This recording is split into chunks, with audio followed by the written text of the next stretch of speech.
যে যখন ৩৫ বছর ছিল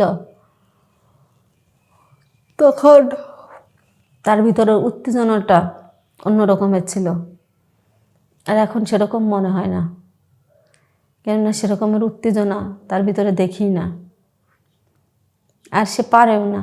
এখন যাওয়ার আগে সে ফুতায় যায়, আর তার জিনিসটা, তার যন্ত্রটা হাজার চেষ্টা করলে এখন আগের মতো স্ট্রং হয় না।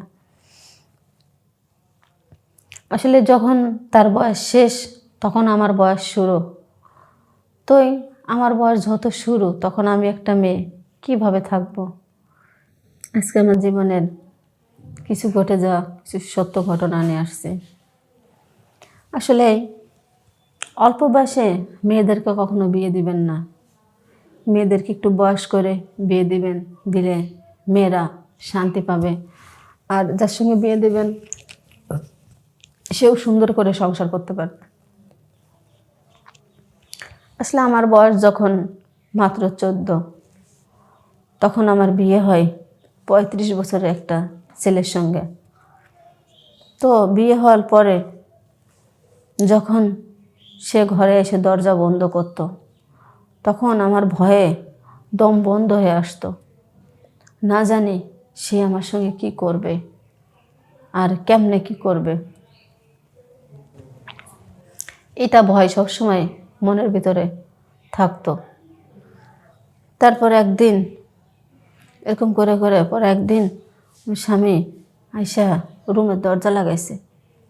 দরজা লাগাইলে আমি ভয়ে, আগের দিন আমার খুব কষ্ট দিছে, পরের দিন আবার যখন দরজা লাগাইছে রাত্রে, তখন আমার খুব ভয় লাগতেছে। ভয় লাগলে আমাকে বলতেছে যে ভয় পেও না, কালকে জোরে দিছে আজকে আসতে দেব, তুমি ভয় পেও না। তো আমি বললাম দেখো তুমি তো যখন এটা করো তখন তখন পাগলা হয়ে যাও, তখন তোমার কোনো সেন্স থাকে না, তুমি আসতে দিও, জোরে দিলে আমার ব্যথা লাগে। আচ্ছা ঠিক আছে। তো তখন সে আমার আস্তায় দিল, আমি একটু হয় নাই। এরকম করতে করতে অনেকটা দিন, সংসারের বয়স অনেক দিন হয়ে গেল। হয়ে যাওয়ার পর তখন আমার বয়স 25 হয়ে গেছে, আর আমার স্বামীর বয়স তখন 46 বছর 46 বছর আমার স্বামীর বয়স। তখন আমার স্বামী যদি ঘরে এসে দরজাও লাগায় তখন আমার কিছু মনে হয় না। কেননা জানেন, যে যখন 35 বছর ছিল তখন তার ভিতরে উত্তেজনাটা অন্য রকমের ছিল, আর এখন সেরকম মনে হয় না। কেননা সেরকমের উত্তেজনা তার ভিতরে দেখি না, আর সে পারেও না। এখন যাওয়ার আগে সে ফুতায় যায়, আর তার জিনিসটা, তার যন্ত্রটা হাজার চেষ্টা করলে এখন আগের মতো স্ট্রং হয় না। আসলে যখন তার বয়স শেষ তখন আমার বয়স শুরু। তোই আমার বয়স যত শুরু তখন আমি একটা মেয়ে কিভাবে থাকবো। থাকা সম্ভব? কখনো থাকা সম্ভব না। তো আমি এই কষ্টটা অনেক দিন আমার স্বামীর সঙ্গে শেয়ার করছি, বলছি দেখো তুমি যে আমার সঙ্গে এরকম করো, এখন আমার তো খুব কষ্ট হয়, তুমি এখন থাকো না আমার কাছে, সেরকম থাকতে পারো না। তখন আমার স্বামী বলতেছে দেখো আমি তো এখন মানে আমার বয়সটা বেশি হয়ে গেছে। তো বলতেছে তোমার বয়স বেশি হয়েছে,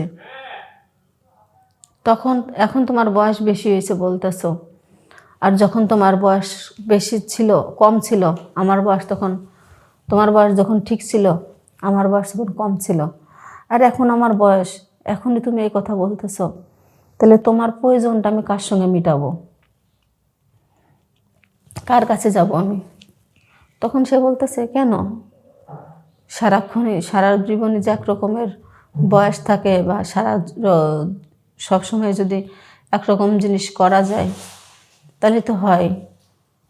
তো আমি বললাম যে কেন করতে পারবে না কেন, তো যদি করতেই না পারো তাহলে ওই সময় ওই টাইমে বিয়ে করার কি দরকার ছিল? বয়সটা হয়তো ঠিক বয়সের সময় বিয়ে করতা, তাহলে তো যদি ঠিক বয়সের সময় বিয়ে করতা তাহলে এরকম হইতো না। তুমি তো ঠিক বয়সে বিয়ে করো নাই, তাহলে এই কষ্টটা তো তোমার ফিল করতেই হবে। আর আমি তো তখন বুঝি নাই, বয়স কম ছিল। এখন তোমার পারফেক্ট বয়স, এখন আমার সব কিছু উত্তেজনা এখন আমার বাড়তে। এখন তুমি তোমারটা শেষ হয়ে গেছে, তাহলে আমার নিশ্চয় অন্য কোনো লাইন ধরতে হবে। তখন আমার স্বামী বলতেছে, কি বলো এগুলা, এগুলা কি? এটা কি কোনো মেয়ের কথা, কোনো বাড়ির বউয়ের কথা, না কোনো ঘরের কোনো বাড়ির মেয়ের কথা? তাই বললাম যে তুমি যেটা ভাবতে পারো আর যেটা মনে করো সেটা তোমার ব্যাপার, সেখানে আমার কোনো কিচ্ছু না। যে আমার স্বামীর সঙ্গে এক কথায় দুই কথায় অনেক কথা কাটাকাটি, অনেক ঝড়গাঝাটি প্রায় এক প্রকার লাগলো। লাগার পর আমার স্বামী বলতেছে, আচ্ছা ঠিক আছে, তুমি টেনশন করো না, এরপরে তোমার পরিপূর্ণভাবে দেওয়ার জন্য চেষ্টা করব।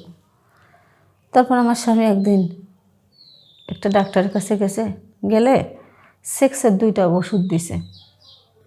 2টা ওষুধ দিছে, দিয়ে বলছে এই 2টা খান, খাইলে আপনার এটা ঠিক হইব।